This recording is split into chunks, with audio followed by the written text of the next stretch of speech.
Welcome to TheKillFile, your favorite true crime podcast. I'm your host, Brittany Spears. Each week, we will explore the dark corners of true crime, unsolved mysteries, and murder. Join me as we uncover secrets, investigate evidence, and dive into the chilling details of some of the most fascinating cases.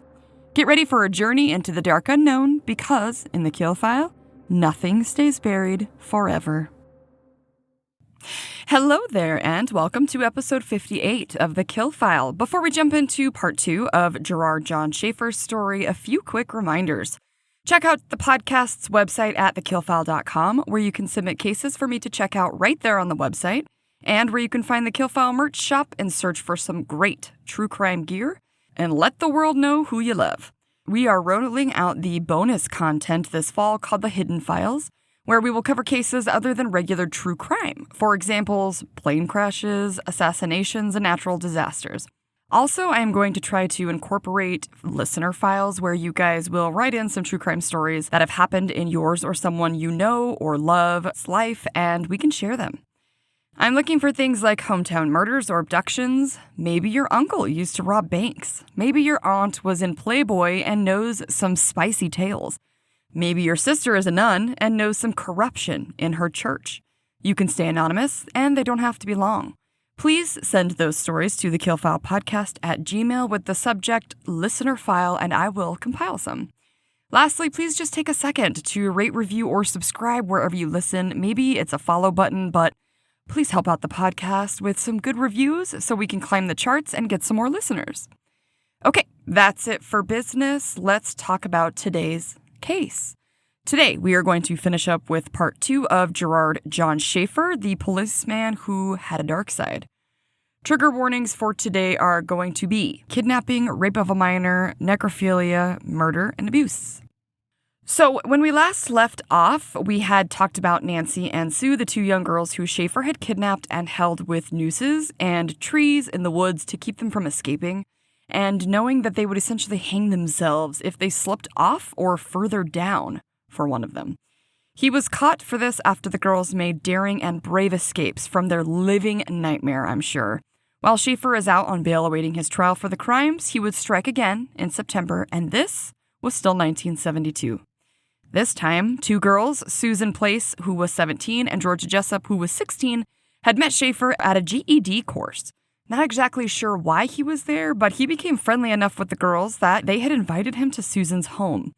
Susan's mother at the time that Schaefer came to pick up the girls was actually home, and she saw Schaefer in person.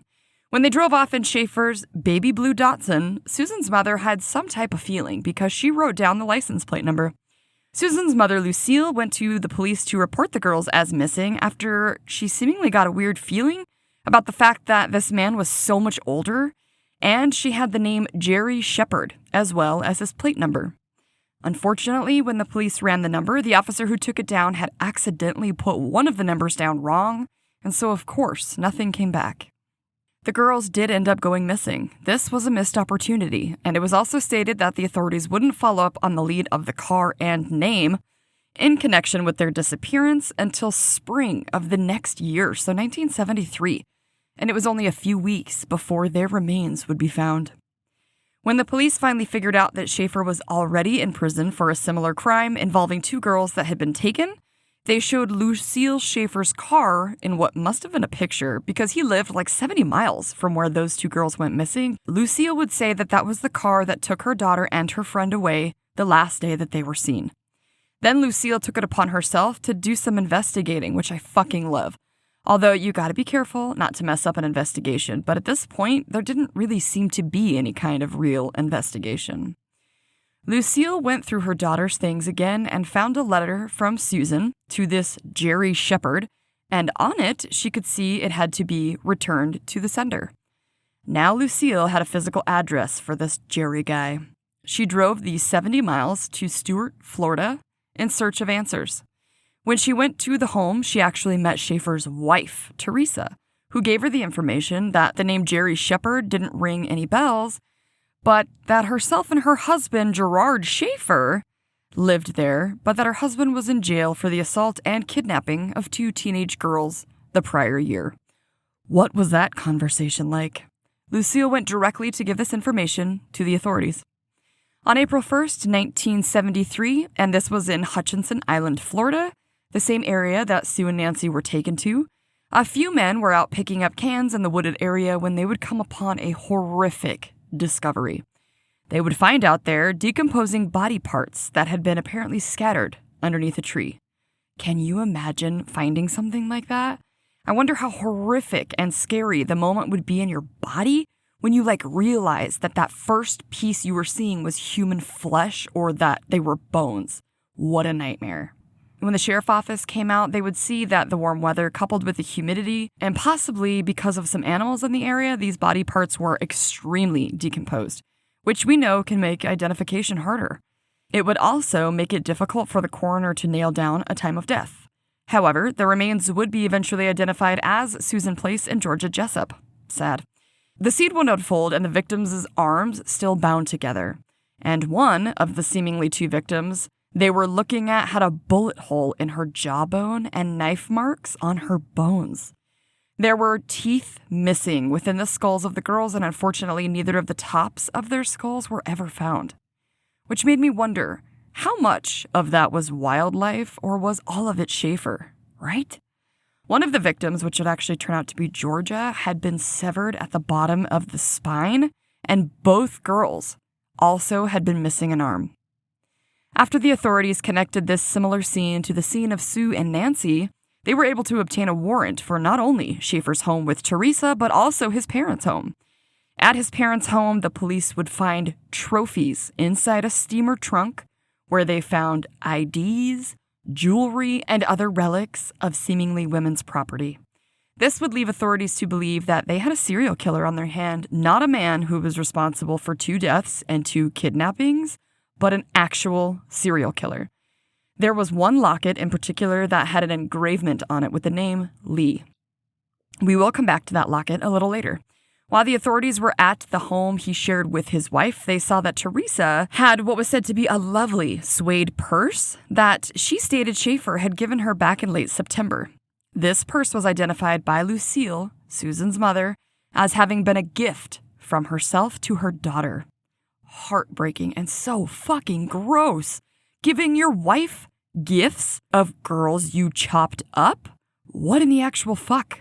In the trunk with the trophies was found 2 IDs of girls that had went missing just 1 week before Schaefer went to jail to serve 6 months. They belonged to 19-year-old Colette Goodenough and 19-year-old Barbara Ann Wilcox. After everything was found, the items found in the trunk that was inside Schaefer's mother's house, there was items from 38 different women that were either all missing or had been murdered. And these women's cases dated back to 1966. What? Yeah, holy shit. This is also when the police would find all of Schaefer's fan fiction type writings. I don't know why I keep calling them fan fiction because I'm not really sure what he's a fan of, really, besides murder and maybe himself, but that's the best way to explain it for me. The writings contained stories that included cannibalism, murder, necrophilia, torture, rape, and abductions. I guess because the stories were so incredibly detailed and seemingly very realistic, the authorities would believe these to be not very well hidden confessions instead. This is not the only time that this was brought up either. In the book, Killer Confessions, when Sondra was calling Schaefer out for being all talk and full of shit, he started to entice her back to listening and writing when he would speak to the fact that after 2 years of investigating his case and interviewing family, friends, and others, that he had never really opened up to her about exactly what he had done. After she began getting frustrated at the fact that he had an appeal coming up, and depending on what happened there was what would happen in the book. Sondra would speak to how Schaefer always seemingly had 2 stories going at the same time. Her writing about this made me feel as if she was getting at the fact that he had a real version of what happened that he had done, but that was something he was still trying to control and not let out all of the way. So maybe he had another story that he was trying to sell that had parts in it, but was never really the whole truth. And trying to figure out what was real and what was bullshit must have been really hard and frustrating for Sondra. By the way, I really want to read or listen to this book after this case, but it's super expensive online. I was only able to check the book out online, which means I can read it, but you have to keep renewing and checking out. And of course, you can't read a 300-plus page book online in only a week, so I'm going to look for other avenues after I'm finished. But if any of you have read this book or Gerard Schaefer's writings in whole, tell me what you thought of them on the social media platforms, because I am dying to know. Okay, anyway, so when Sondra was saying that he was full of shit, there was a point in the book where he would say, quote, "Suppose I told you that this killer fiction writing is all true," end quote. Then he told Sondra maybe he could even back it up with quote-unquote burial pits and metal rings from sex workers that he allegedly hung alive in the swamps. Sondra would comment on the way that Schaefer had started this kind of reserved, but that as he went, he was putting more things in writing that could incriminate himself. Of course, he blamed Sondra for everything that he had done by telling her that lots of young women were dead because she couldn't help him with what he called crises back in 1965, which means more than one crisis. You gotta love how he's trying to put all of this on her. I remember in one part of the book, Sondra would speak to how Schaefer was threatening to have her killed or raped with gangs that he knew, etc., if she shared his confessions or revealed them to anyone, which didn't scare her at all because she knew he was full of shit. But then this fucker threatened her child, and that's when she blocked him from being able to contact her. Then Sondra would explain how Schaefer brought 3 different lawsuits against her, saying in a libel suit she had filed his confessions and threats from him, and of course they just dismissed the suits. He had also started a campaign against her, along with stating that any, and this is from the book, quote, writer who dared to even imply that he was exactly what he appeared to be, a serial killer, trying to get away with murder, end quote. After finding all of the trophies, the authorities would try to find the bodies of the women these belonged to. In his stories he had written, authorities read that most of his fantasies entailed women being bound and usually hung up, and after the victims died in the stories, he would have sex with their bodies, i.e. engaging in necrophilia. Dr. Fox believes he did this because it was easier to control the victims after they were deceased, and a way to wrap up his horrific acts.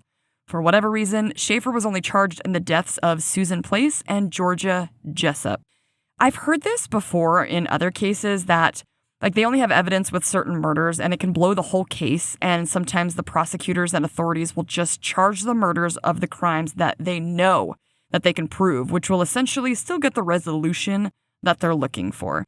It is unfair and sad, though, for the victims that are left behind. Schaefer, of course, was found guilty in the murders of Susan and Georgia, and because the state of Florida at the time did not have the death penalty, he would be given 2 life sentences to be served concurrently in 1976 for the murders.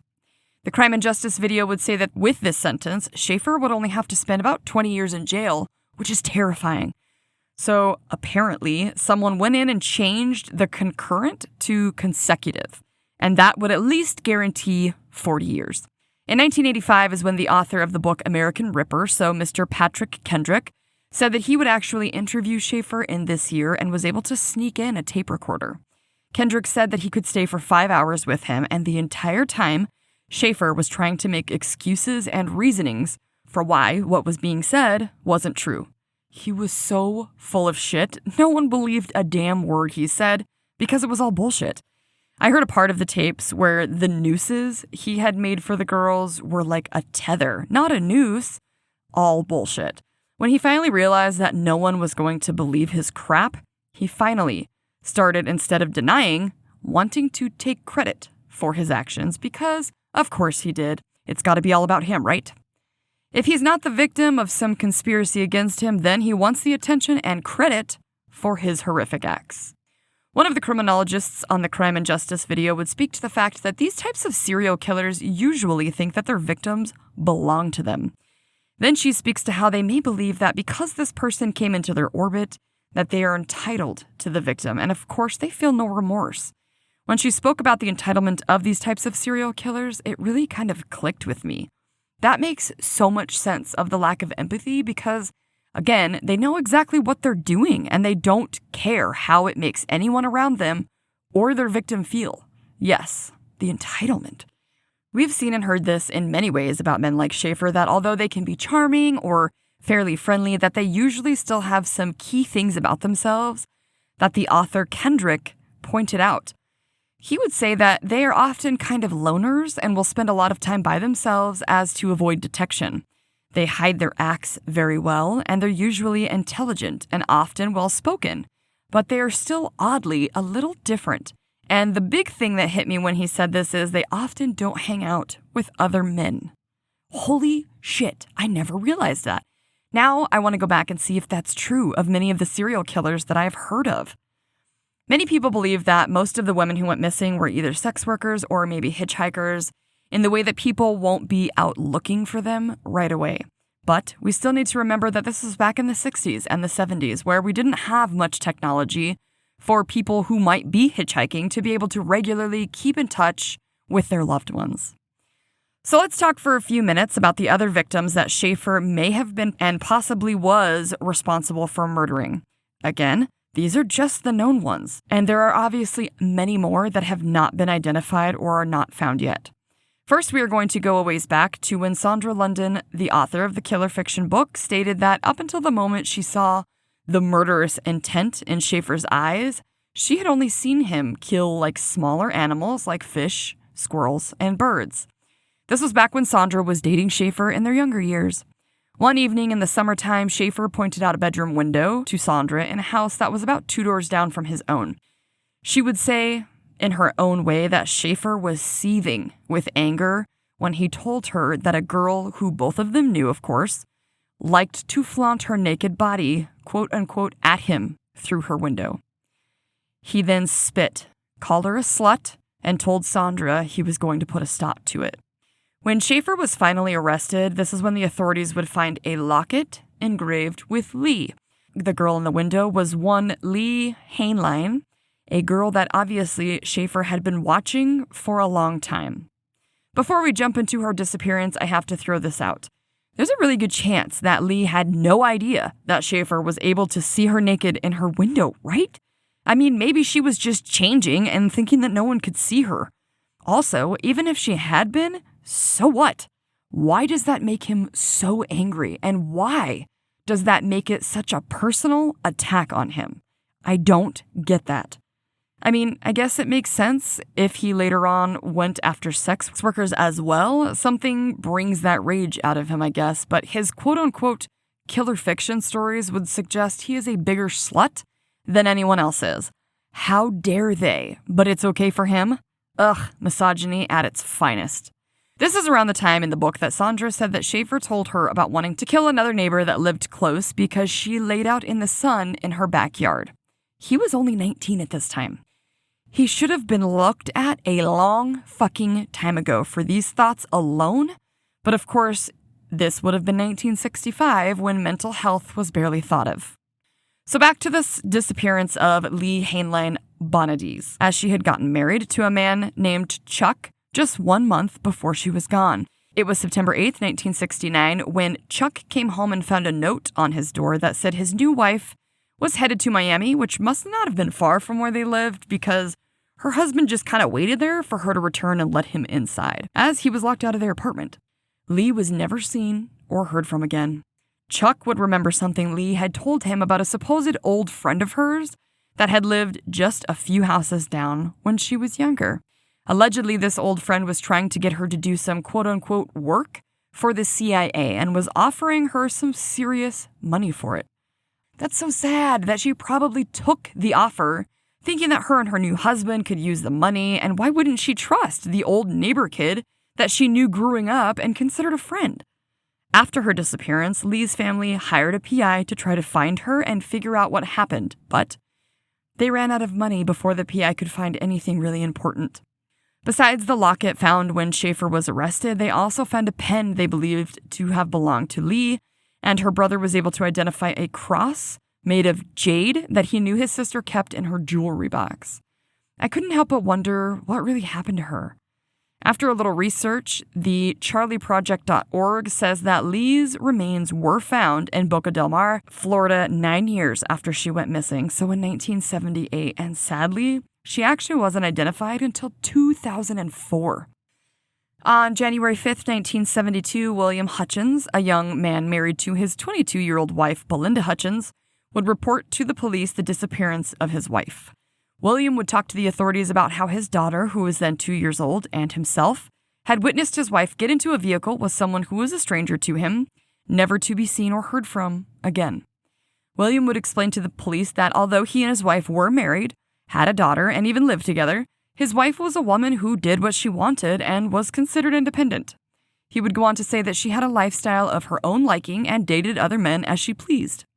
Gerard Schaefer would be arrested just 6 months after the disappearance of Belinda, and after Schaefer was officially charged with murder, according to Killer Fiction, a detective by the name of Tom Brophy had picked William up to take a look at Schaefer's vehicle. When William saw Schaefer's baby blue Datsun, he would tell the detective immediately and without hesitation that this was the vehicle he saw his wife get into, never to see her again. He had remembered details pertaining to the way the license plate was mounted onto the center of the trunk in a specific manner. The local authorities to Belinda and William's hometown would get a call from the county that Schaefer worked in after he was arrested, and they told him about a small black book that had been in Schaefer's property that had William Hutchison's name and phone number in it, but because that was the only physical evidence linking Schaefer at the time to Belinda's disappearance and her husband's word, there would never be any charges brought against Schaefer for the murder or disappearance of Belinda Hutchins, unfortunately. Back then, if I'm not mistaken, circumstantial evidence wasn't enough for charges, and it didn't have the weight that it does now. The last victim is like the other two, almost guaranteed to allegedly be connected to Schaefer, although don't forget, there are many, many more young women out there. This young woman was named Carmen Halleck. According to Killer Fiction, Carmen was a beautiful 22-year-old woman who had been excited about an alleged new job opportunity from a strange man who was said to be a teacher at the junior college. And he had, I guess, told Carmen that he did some undercover work, of course, for the government. He was alleging that she could work with him, and all Carmen knew to tell her friend was that he would go work at the islands on the weekend, and she said he would come back with a ton of money. And Carmen was willing to help with whatever undercover work this stranger had for her. Carmen was last seen on December 18, 1969, and it was said that Schaefer had started working as an intern teacher back in the same year, but in February. The local bartender remembered seeing Carmen in the evening that she told her friends she was meeting this mysterious man about that job. As Christmas approached without a word from Carmen, her friend named Nancy, who she had spoken to about it, knew something was amiss and found her apartment untouched and her puppy in terrible condition. Seemingly, she hadn't been home for a long time. In April of 1973, authorities would find 2 golden teeth with Schaefer's quote-unquote belongings, again, according to Killer Fiction. These would be identified as Carmen Halleck's by a forensic dentist. After this, Carmen's sister Martha and her spouse came into town to try to identify any trophies, including jewelry that the authorities found in Schaefer's possession as possibly Carmen's. When Martha saw the jewelry to identify, she would pick up a green 4-leaf clover pin with 2 stars and immediately said, quote, "This is mine," end quote. Martha would explain that she had actually earned the pin in Girl Scouts and their mother had kept the pin until she passed away, and then the pin was passed to Carmen. Martha would sadly be able to identify other pieces of jewelry as well, but again, without a body or physical evidence, and this time it was near impossible to charge someone with murder, even if he was in possession of her fucking teeth. While Schaefer was in prison, although not in the same area as these men, because he was not on death row, but he was still in the same prison with Ted Bundy, Otis or Otis Toole, I've heard it both ways, I'm going to say Otis, and Danny Rolling, who at first didn't ring a bell and I had to look it up, but then this killer's name had rung a bell. He was the Gainesville Ripper. Fun fact, the movie Scream was inspired by those murders. In her book, Sondra also had a little snippet from Danny Rolling about Schaefer, saying that he was actually on the top of everyone's shit list. And there was one week where Schaefer had actually gotten, quote, shit and piss thrown at him. He got one hell of an ass whooping, and to top it off, his cell was set on fire twice, end quote. Rolling went on to say that he was an obvious rat and a snitch who manipulated people. I mean, I think when a man like Danny Rolling says this kind of stuff about you, it's really saying something, no? When Gerard Schaefer was about to be interviewed by the authorities for 3 missing women, Schaefer would not be able to attend that interview. Instead, because Schaefer was what Pat Brown, the criminal profiler, would say was not only annoying, but was obnoxious, and people hated being around him, he would end up being murdered in prison. Someone inside the prison had enough of Schaefer's bullshit and would murder him by stabbing him 47 times, slit his throat, and gouged out his eyeballs. Look, I don't condone murder by any means. It's awful, but I wonder how good the guy who had just had enough of this motherfucker's bullshit felt ending all of the shit that they had to put up from him. I'm sorry, but how bad or annoying or just a downright obnoxious douchebag do you have to be for people in prison to want to shut you the fuck up? And that, my friends, is the story of the killer cop, Gerard Schaefer, sadist, masochist, necrophile, murderer, and monster, who in the end got what he deserved. Poetic justice.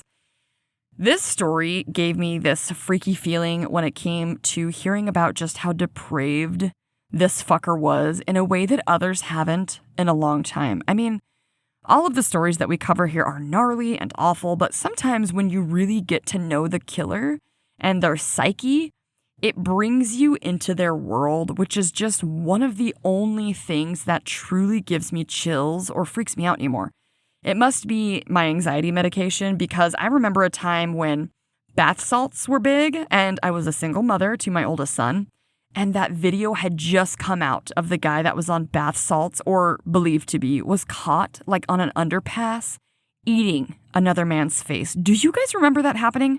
I believe it was in Florida, and my oldest was a baby, so maybe around 2011, 2012. And at the time, I was not on any anxiety medication or anything.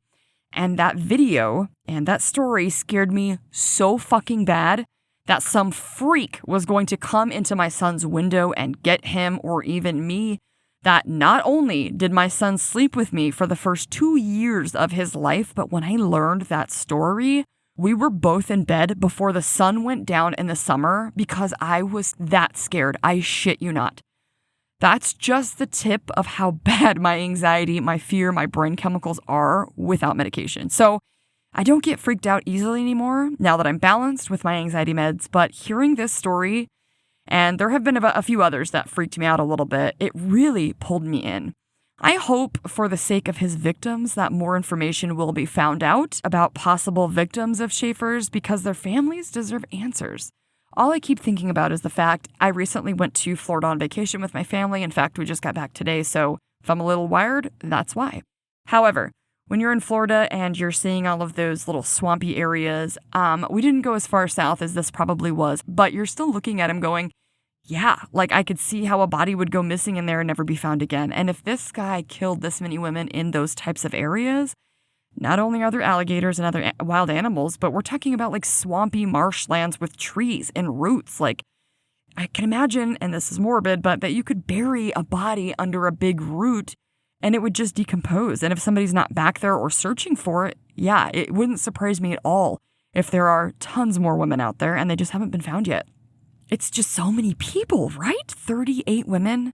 What the fuck? Well, I hope you guys enjoyed this twisted tale as much as I did, and I hope you guys will come back next week when we will dive into another case here on The Kill File, where nothing stays buried forever.